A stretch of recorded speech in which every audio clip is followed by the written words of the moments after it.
I'm pleased to present the #1 selling book in America, Free to Choose. It's #1 on the New York Times bestseller list, and I ought to know. And it is written by the Nobel laureate, a man who's will never be accused of making economics confusing. A man who has a reputation for not only saying what he thinks, but writing what he thinks as well, as he has done in this most important book titled Free to Choose. Please welcome the Nobel laureate in economics, Milton Friedman. Right here.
Here he comes again, Milton Friedman, and boy, does he make an entrance now, because this is a blockbuster book, Free to Choose, which, not surprisingly, features a very attractive, flattering, professorial picture of our guest on the front. We feminists can only wonder we can only wonder how they would respond to this. The fact that the book is co-authored by Professor Friedman's wife, Rose, and to what location do you suppose she has been relegated? You've got that wrong. Don't you know that the best always comes last? Okay.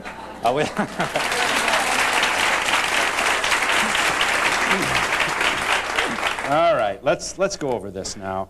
And you have to admit that she's prettier. You certainly do have to admit that. It's not difficult to admit that at all.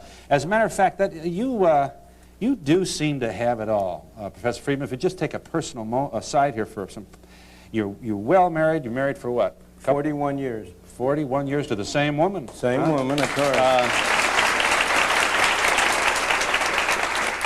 We met down here at the University of Chicago in my first graduate course in economics. She was a student? She was a student, too. We were fellow students. Oh, I see.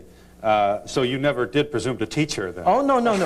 This was when I was first starting. That's probably why you've been married 41 years. And you also enjoy the prestige of the Nobel Prize. You are the counselor to presidents and presidential candidates. It's really a wonderful spot to be. And this is, you know, this is the last thing your mother would expect my son, the economist, to have become, a celebrity. You are absolutely right. Unfortunately, she died many years ago. But you know, I want to put one salt note in that. People often fail to distinguish between giving advice and having it taken. Mm-hmm. And you're... I've given advice to many presidential aspirants. It hasn't always been taken. In fact, most of the time it hasn't been. I think we can assume that it's certainly not being taken now. Well, I haven't given any advice to President Carter. But none has been solicited, I think. None has been solicited. But that really doesn't matter, because I publish my views in Newsweek and other areas.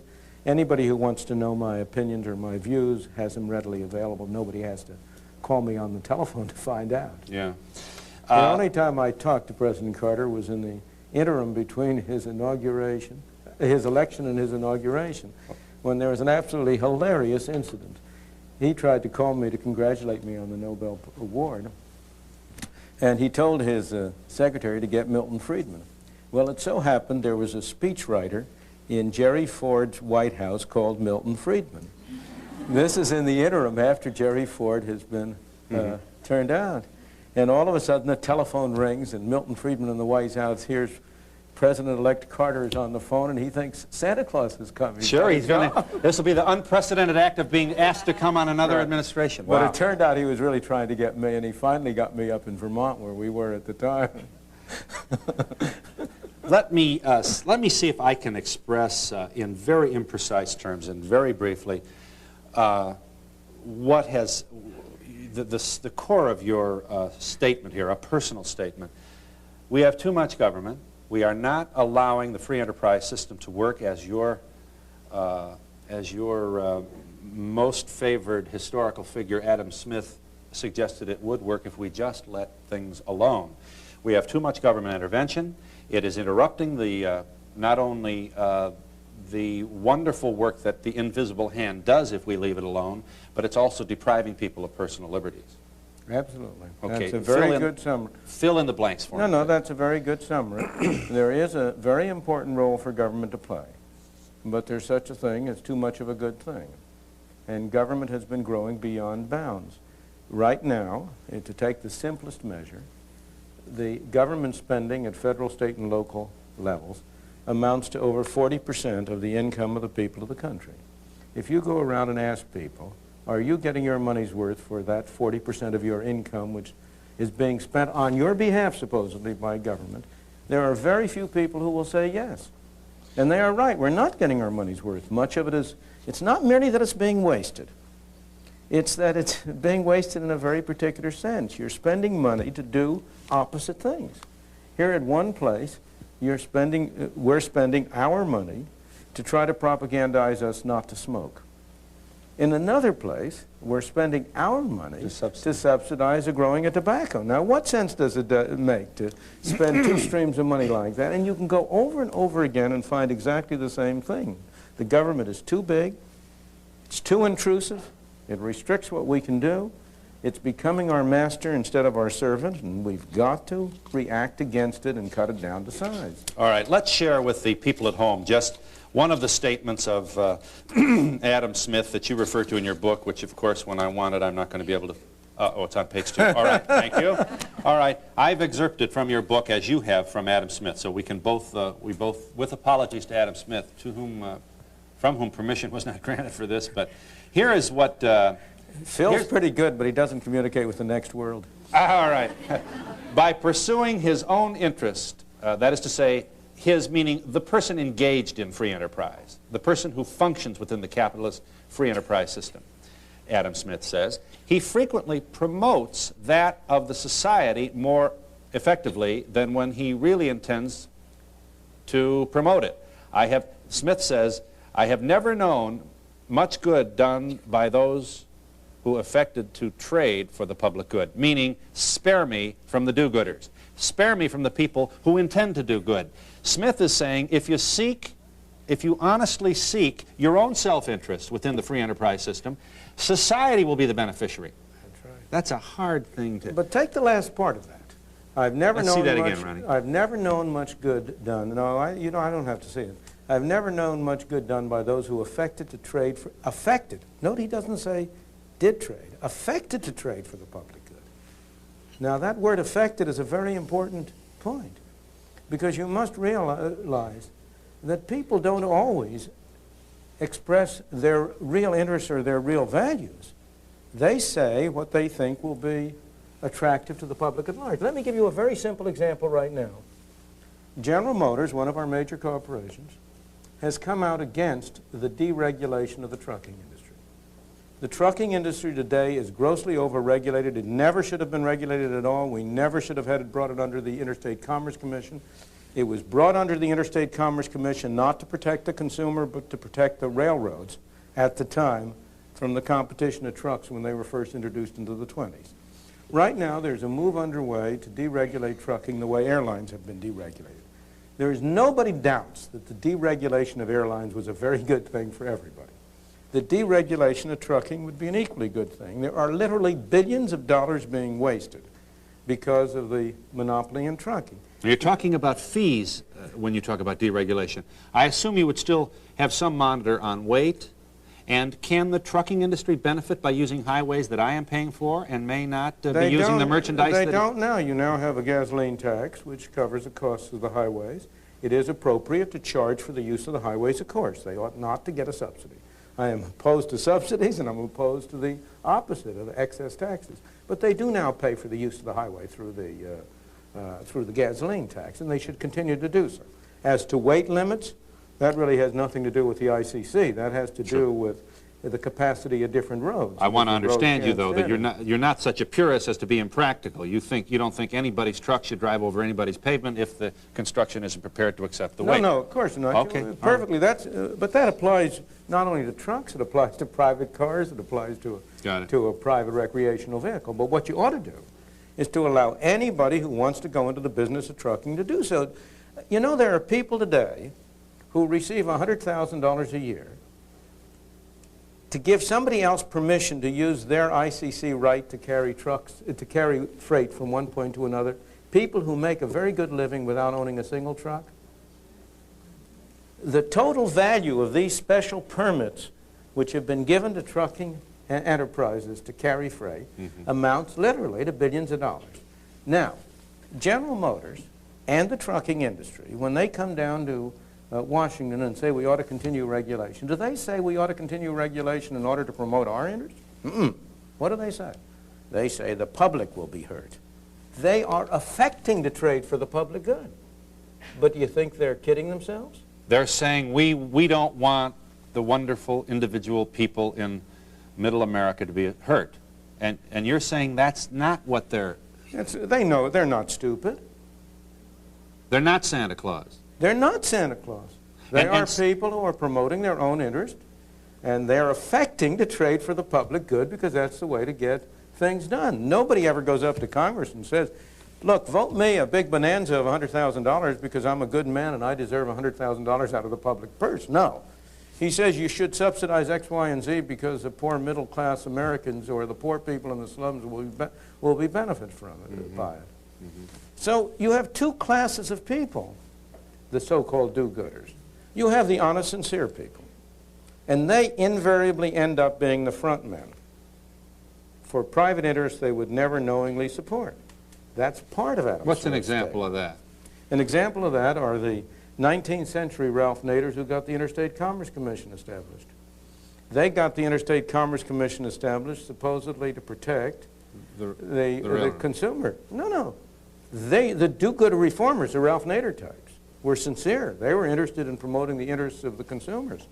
And they were complaining that the railroads were monopolies and they were charging too high freight rates, and we had to get the government in order to eliminate that exploitation of the consumer. But who benefited from it? The ICC was set up. The do-gooder, well-meaning reformers went on to their next reform, and the railroads took over the ICC.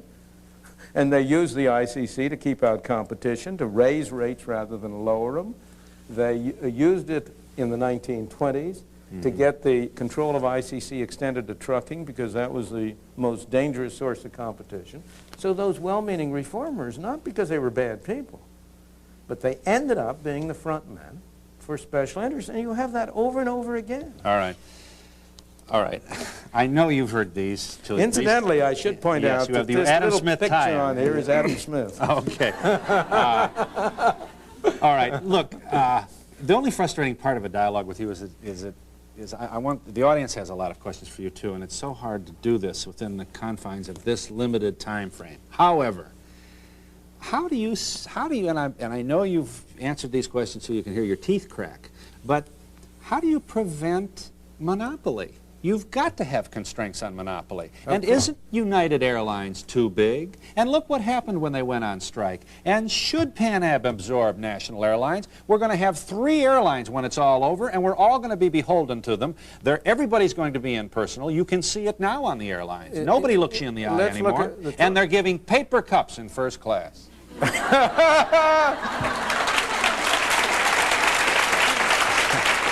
How's that for elitism? Well, personally, I don't see any objection to paper cups. But let's go back. The problem with the kind of statement you're making is to distinguish what's true from what's not true. The plain fact is that the main restriction on the number of airlines has been the Civil Aeronautics Board. From the time the Civil Aeronautics Board took over control of the airlines in the 1930s until now, until the deregulation, they did not authorize a single new trunk line. The number of trunk lines was less. Because they were owned by the airlines who didn't want more competition. Of course. Now, so the government became then an agency to help the existing airlines not to have to compete. Exactly. Now, what happened with deregulation? You filled every seat in the airplane. And you had new airlines come in. The number of airlines has gone up, not down. It is true that there are some proposals to merge United and National. But there are also Pan Am and National, I'm sorry.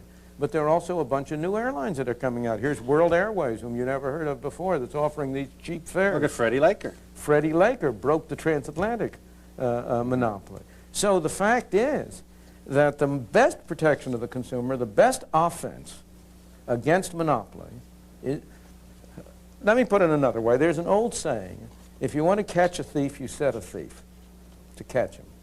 If you want to catch a businessman monopoly, you set another businessman to break it down.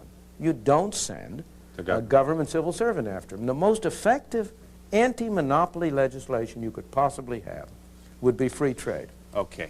Now answer this practical question, Professor Friedman. and there are some angry people who would say, come down from your academic tower and tell us how we're going to get automobile dealers who really care about servicing the car as much as they care about selling us the car. Tell us how we're going to get automobile dealers who sell us safety with the same vigor that they sell us cosmetics. Well, if the public at large really wanted to buy safety rather than cosmetics, it would be in the self-interest of the automobile dealers to sell them safety. You have had some automobile companies that have concentrated on selling safety, and they have not done very well in the sales. You can't blame. Here you have, let me give you a very simple example. You have the so-called Superba car, which is built by the Checker company that produces Checker cabs. They emphasize safety. It's the safest car probably there is built in America. They haven't been able to sell very many. If the problem with your talk is that you're not talking in terms of what the consumer really wants as judged by what he's willing to pay for. You're talking in terms of what you think he ought to want. I am also talking, okay, so the underpinning here, underneath your statement here is the stupid public want Landau cops and colors, and they put blue lights on these cars in the showrooms, and everybody says, yeah, I want one of those, like Pavlov's dog. I'm not going to call them stupid. The public is entitled to buy what it wants to buy. Who am I to say whether those tastes are better or worse than my taste? What's your conclusion on a person who's more interested in the style of a car than whether or not the baby's protected after the collision? Well, that's stupid. I think he has every right to pursue his own objectives and his own tastes, and I have every right to try to persuade him he's wrong. Okay. But if I can't persuade him, do I have the right to force him? Now, you don't bring in the baby, because that raises another and an extraneous and very difficult issue. Because I will agree with you, he does not have the right to put a baby like an egg in a crate and rattle around. Right. That's a different question. The third-party effect is different. I trust you wouldn't pass a law to oblige babies to be constrained in cars. No, I probably would not. But I think that You're not very comfortable in saying no to the question. No, I'm comfortable. But what I would do is I would say that any parent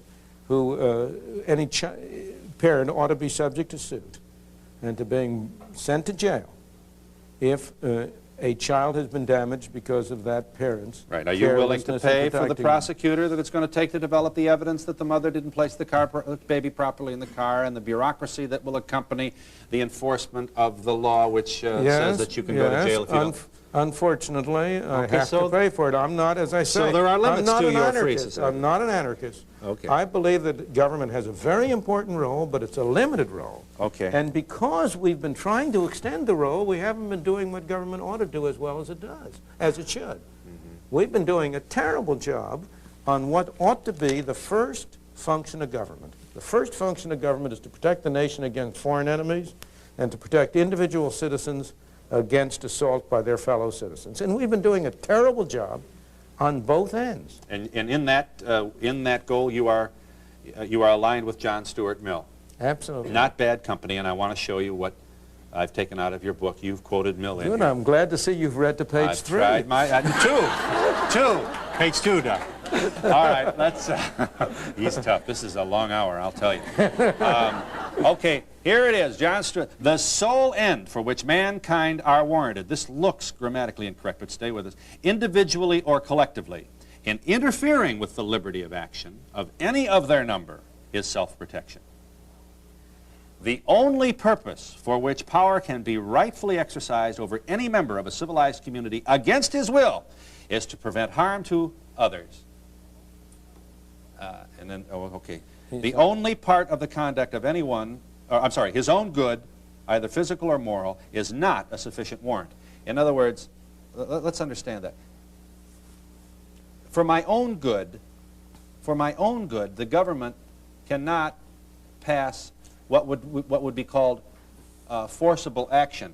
In other words, here's the way a person ought to be able to kill themselves. If the right to commit suicide is a natural human right.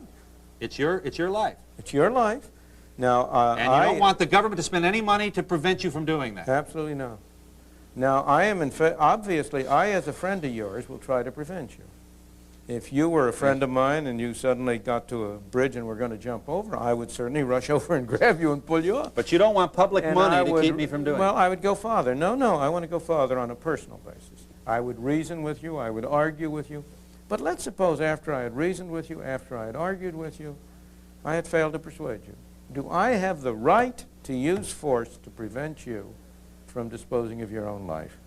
The clearest case of that, I certainly do not. I certainly do not. And you do not. And certainly, you do not have the right to put your hands in the pockets of other people in order to prevent somebody from doing something in his own value system. Now, you know, it's an interesting thing. Every time you bring up issues like this, people don't recognize what's been happening. Where is the rate of suicide highest? Is it in the countries that are free enterprise countries, or is it in socialist countries? Sweden has the highest rate of suicide of any of the Western countries. The last time I looked at the figures, maybe they've changed. Why? I don't mean why, but it's an interesting thing, interesting observation, that Sweden is one of the most government-controlled, socialist countries in the world. Yeah, but that hasn't prevented people from committing suicide. Yeah, but the problem with take the simpler cases. Don't take this point has to be made. The problem with your point is that this is hardly anymore the best representative example of what the free enterprise system ought to be. So you yourself are America's severest critic. You think we've blown Adam Smith's theory here in America. So we should have people jumping off bridges left and right here. Not because it's a bad... Huh? We do. Well, we do. Look at the number of people. That contradicts the point you just made. No, it doesn't, because we have become so socialist. Look at the extent to which people are opting out of the world by going in for drugs, by going in for various other activities of this kind, which are a delayed form of committing suicide. Yes. One of the problems of our society is that by having all responsibility assigned to the government, we have removed the pressure on individuals to be responsible for themselves, to feel that they have a set of values that they are entitled to pursue. So that, no, I don't believe there's... I assume then that if somebody wants to smoke marijuana, that's their business too. That's his business, absolutely. Are we going to take that to heroin and addiction? Absolutely. Now, let me go back on that one, because that's a very interesting thing. Even if on ethical principles, you believe it is right to prevent somebody else from smoking heroin, as a matter of expediency, it's a terrible mistake.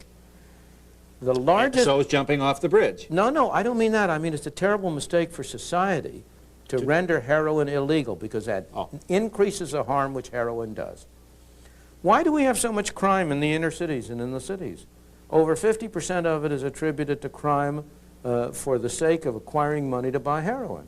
Why is heroin so expensive? Because it's illegal. We went through this with prohibition. Whether you believe it's right or wrong to prevent people from drinking alcohol, we had the experience with prohibition in which we found that it did more harm than good. And a lot of guys got shot in a garage. A lot of guys got shot, and the more important, the basic respect for law was eroded. Law-abiding people who would never ordinarily have broken the law broke the law in order to get a drink. Because they knew that the law enforcement agencies could not possibly enforce with any efficiency the laws against the prohibition law. But the reason they couldn't enforce it was because it wasn't publicly backed.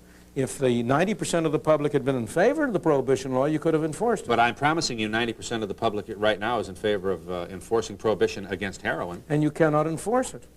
I agree. I was understating my case.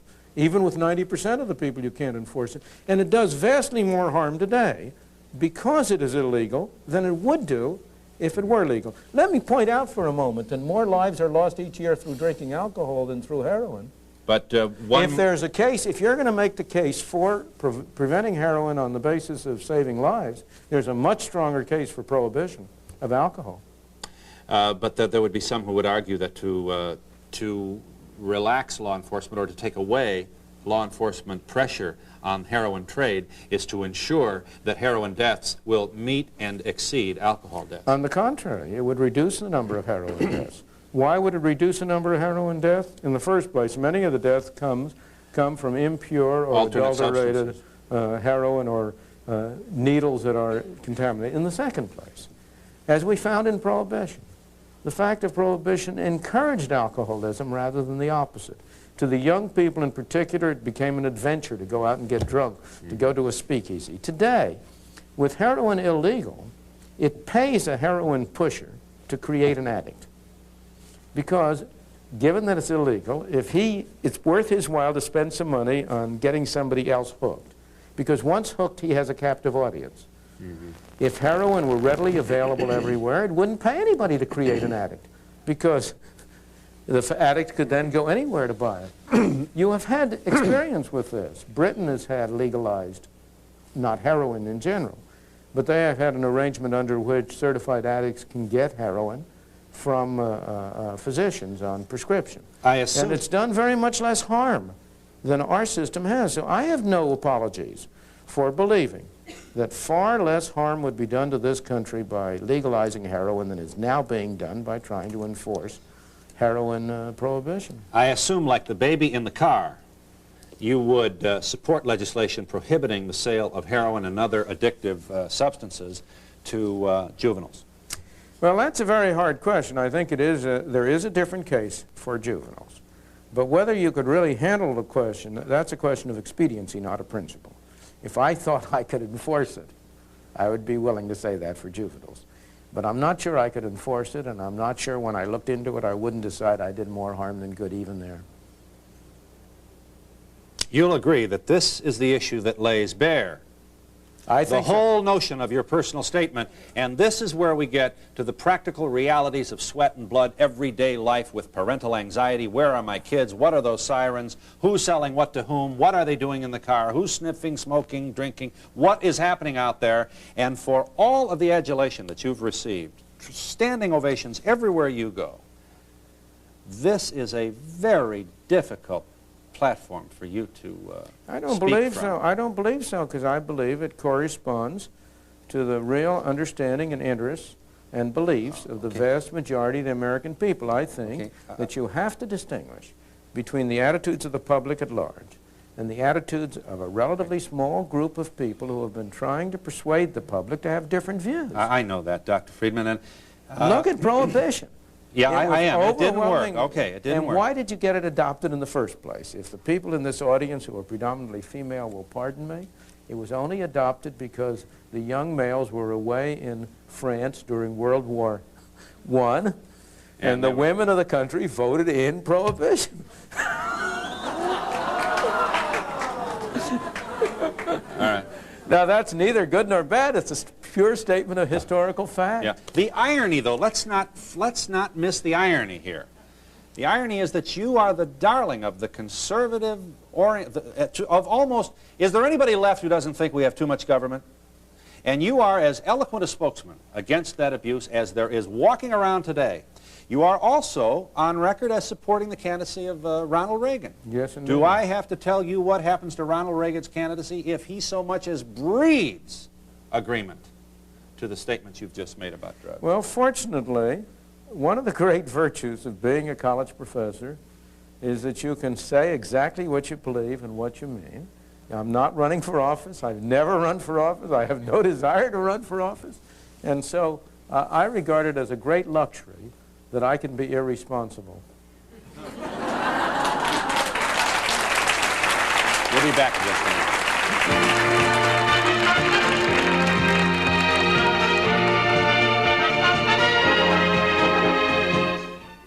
I just don't believe that you can take away laws. I have children. If I don't tell them what to do and how to raise them, they won't know what we expect of them. I feel There's nothing against you telling your kids what to No, do. but I meant you compare the government to that, telling us what to do and deregulation and everything. I think we have to have something to go by.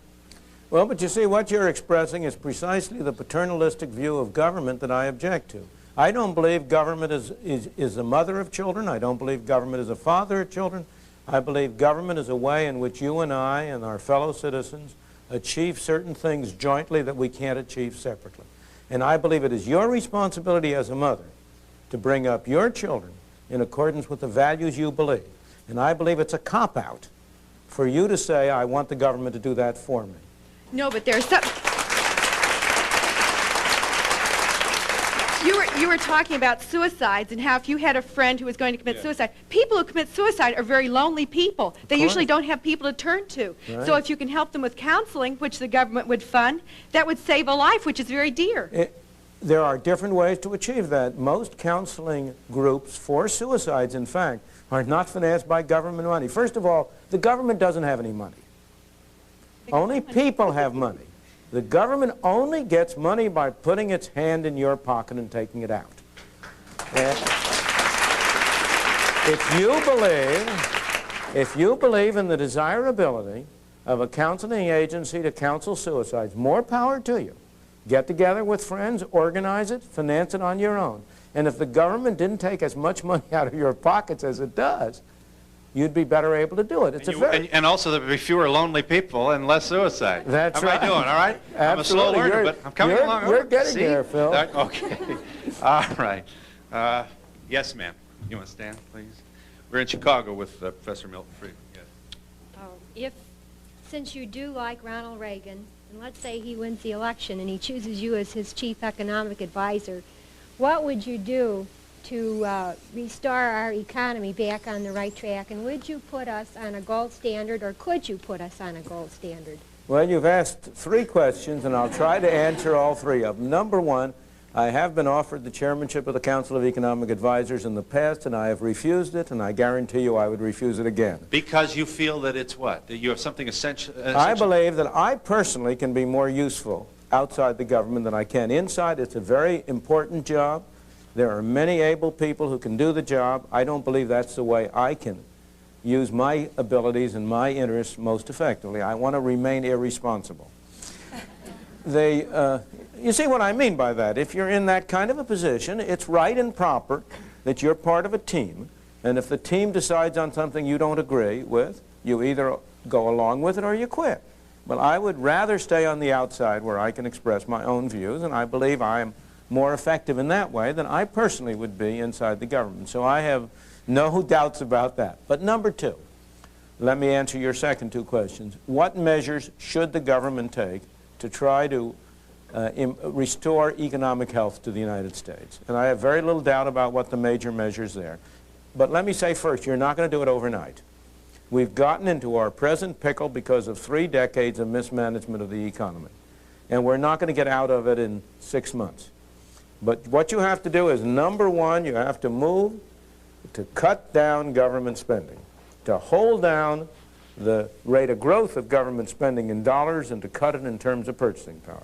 Number two, you have to have a restrained monetary policy, not a shock treatment, not a real cut in the quantity of money, but to hold down and have a gradual reduction in the rate of monetary growth. Number three, you have to eliminate as many of the regulations that now bedevil the economy as you possibly can. The most important area there is the energy area. We have created the energy mess because of governmental intervention. The most effective measure we could take for both foreign policy and domestic policy would be to get rid of the Department of Energy, to get rid of this mislabeled windfall profits tax, to let the private enterprise economy go to work to produce the energy that we need. Now, on your last question, I do not believe it is either feasible or desirable to establish a gold standard under current circumstances. The gold standard served well in the 19th century. If you could restore the conditions of the 19th century, namely a situation in which federal government spending was 3% of national income, right, I'd be in favor of a gold standard. And some of your detractors would want you to know that the writings of your hero, Adam Smith, took place as well in the 19th century. No, it didn't in the 18th century. All right, then my point is even more valid. If the gold standard is no longer applicable, given the modern nature of economics, how can we expect Adam Smith's writings to be? Well, the principles... Which are even older, as you call to mind. Well, you know, the Bible is 2,000 years old, and I don't think you would say that the principles of the Bible are not applicable, but the way you apply them are different, the circumstances are different. Right. The principles of Adam Smith are just as applicable today, but they have to be applied differently because the circumstances are different. And those principles made sense of the gold standard in the 19th century and don't in the 20th. We'll talk later about the fairness of referring to the Bible when arguing with the person. We'll be back in just a minute.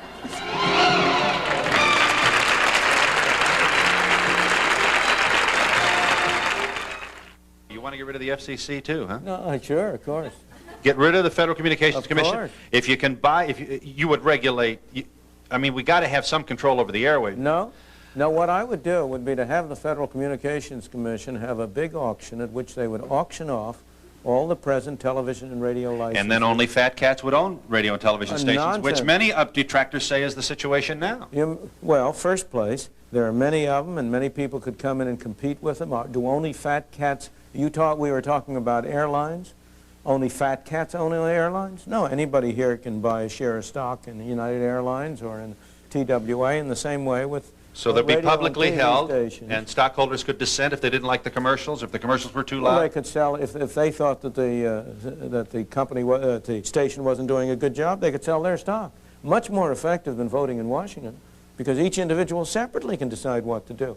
But more important, if you once made it into private property, it would be not subject to the fairness doctrine. You would have the same kind of free press on radio and television that you now have in the newspapers. Look, are you going to trust me to put all of the candidates on my program? Or am I just going to put my favorite You candidates? put your favorite on, and some other station will put its favorite on. You do not get fairness by every individual program being fair.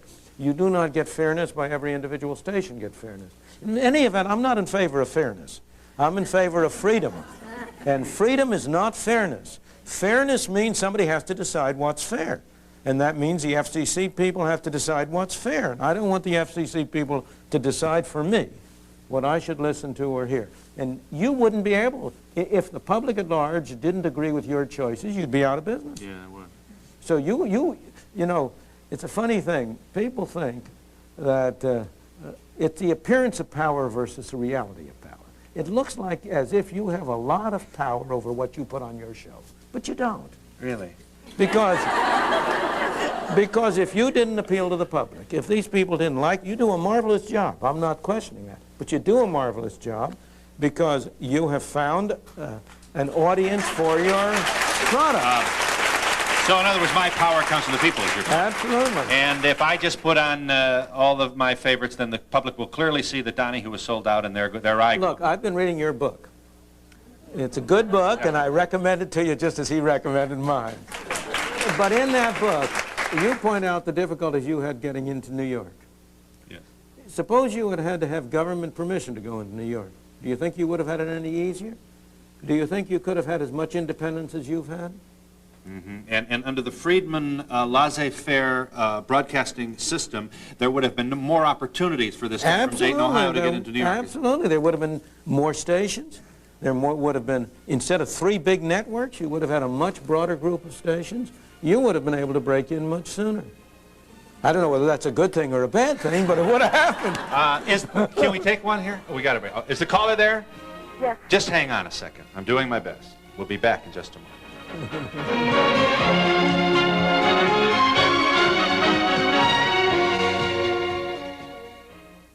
Milton Friedman is reachable via United States mail, government controlled as it is, and at the Hoover Institution, Stanford, California. The zip there is 94305. Okay, that's easy enough.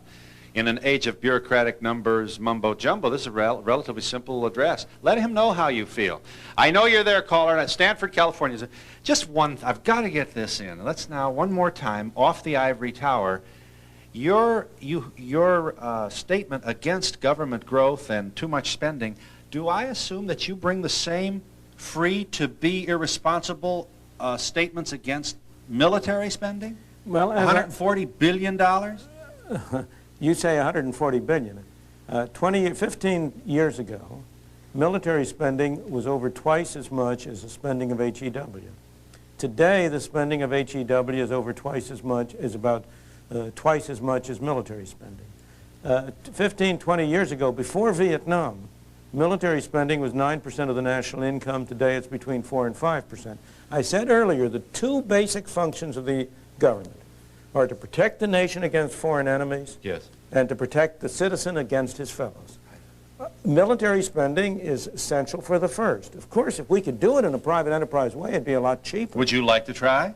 I have never been able to figure out a way to turn the military, the defense of the country over to private enterprise. I'd give a prize to anybody who can figure out how to do it. Professor Friedman, there are critics who say that it already is, and that the reason old men declare wars is because they have a financial investment in the companies that make bombs and bullets and guns and uniforms and all it takes to get the... I don't believe that for a moment. I don't doubt that the people who have those interests try to exert their influence in that way. But this is so serious and so important a matter that I really think it's a travesty on what's going on. No one is saying it's a conscious effort, but the fact that the profit is there has got to influence behavior. It's got to, in decision making. You mean that's the reason why our military spending has gone down so sharply? Are you, 140 billion isn't enough for you? Do you know how much an aircraft carrier costs? I got this just today, this week, from Senator Proxmire. $5 billion for the boat and $5 billion for the planes on it. $10 billion for one boat. How do you feel about that? I think it's a lot too much, and might very likely, if you could turn that over to private enterprise, it would cost half as much. But we have to have a strong military, and at the moment, let me get to this because I think it's very important. If this country is fundamentally threatened, in my opinion, it is threatened much more by our weak position in foreign affairs than it is threatened by any mistakes that we have made in economic management. We can recover from the mistakes in economic management. But if we put ourselves in a position in foreign policy of the kind we've been putting ourselves in, we cannot recover. We're through. It's a one-time off. That's directly opposite the statements of many, many honorable, reasonable people who are saying it's the cost of bacon and the fact that the middle class can't make it to the next paycheck and the fact that several thousand people in the automobile industry are out of work that's going to threaten the integrity and strength of this country, not a group of students somewhere in a It's not, well, you talk about a group of students. I'm not concerned about the group of students. I'm concerned about the Russian armies on both sides of that strait. I'm concerned about the fact that in our neglect we permitted the Russian to take over the base of Aden when the British left it in 1971, and they have built up a major military base with airplanes and so on, that they are now coming into Afghanistan. They've got both parts of the Persian Gulf in a pincers. All right. Oh my, how unrealistic can you be not to look at what's been happening to the relative strength and position of the Russians on the one hand and of ourselves on the other? And do you think they're spending that money and devoting their energy to that in order to have it sit idle? All right, and what are you going to do with the workers who built all these airplanes after the order is canceled by the government? General Dynamics in Fort Worth, Boeing in Seattle. What is the economist going to do to help the economy, the local economy, when suddenly Big Daddy government cuts off the government? Not a thing. Not a thing.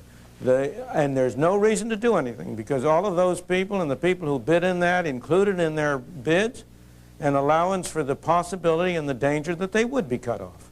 And they will have to adjust just as all the other people have to adjust. What are you going to do for the people who are out of work when the public at large suddenly changes from wanting one kind of pair of shoes to another kind of pair of shoes? What are you going to do when the public at large decides it's not going to go in big cars, it's going to go in little cars? I don't want to do a thing. I want to let the private market work.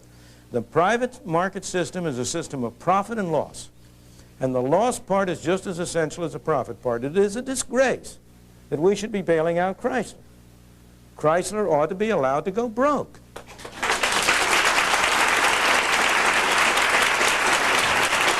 All right. I know. The caller is still there? All right. I'm going to try and get you on. I really am, and I'm sorry, but I have to break now. We'll be, I have to. In the free enterprise What system. you call is a tease. We'll be back in a moment.